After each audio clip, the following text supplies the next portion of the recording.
Hey Sherwood, in this video we'll look at part 3 from the homework assignment in which we're given parallel lines A and B. So these lines right here are parallel and those lines are cut by transversal C. So C is cutting across those lines.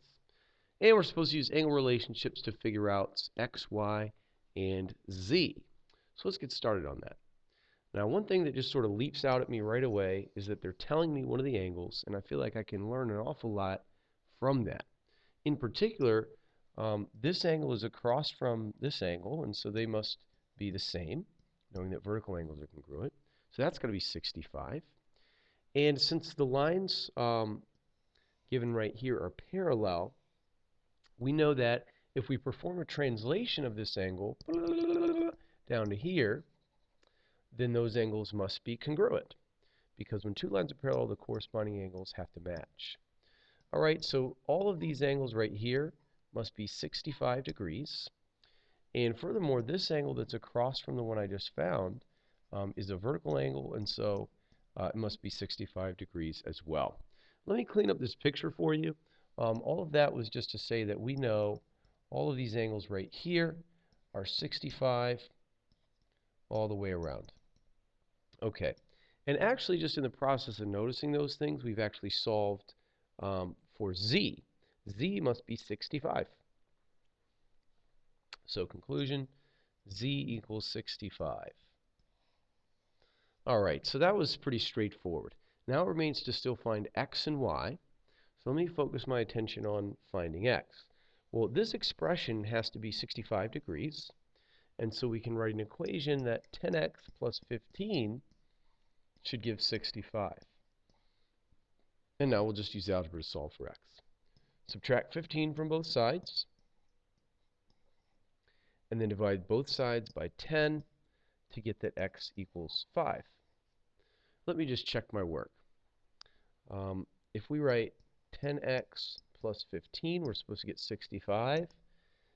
If I substitute 5 where x is, we get 10 to the 5, 50.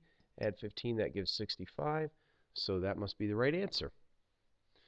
So far, we've figured out that z is 65 and that x is 5. It still remains to find y, so let's focus our attention on that.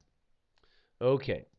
One thing I notice is that this angle right here and this angle are forming a line, so they've got to make 180 degrees between them.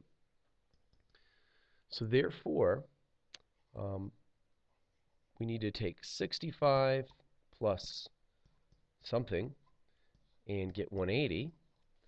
And if we just subtract 65 from 180, we see that the answer has got to be 115. All right, so that tells me that this angle must be 115 degrees in order to make 180 with that. All right, so let me just clean this up for you. Our goal is to solve for y, knowing that this angle right here is 115 degrees. So let's just make an equation. 12y minus 5 must be 115. If we add 5 to both sides, we get 120 over here. And 12 times 10 is 120, so y must be 10. All right, we could check that by substituting the value that we got for y into this equation. So let's plug in 10. 12 times 10 is 120. Take away 5, you get 115. And that's the answer we were looking for. So y is 10. And we've now found x, y, and z. And that was our task. I hope this helped you understand how to do part 3. And I hope that you're working hard to prepare for your test tomorrow. And good luck to you. See you next time.